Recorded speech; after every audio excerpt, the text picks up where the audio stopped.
Hello everybody, welcome back to our channel. Today in this quick video I will be walking you through how to turn off the subscriptions in your iPhone. Let's get started. For this, all you have to do is go and open your settings, then tap on your Apple ID. Now search for subscriptions and tap on it. Since I have not subscribed to any channels or anything, so I don't have any subscriptions present. But if you have subscribed, then you will get the list of your subscriptions there.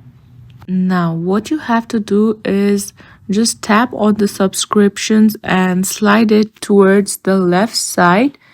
You will get the option to delete and then tap on delete. Doing this, you will have your subscription deleted. I hope you find this video useful. Thank you for watching, and please don't forget to like, share and subscribe our YouTube channel.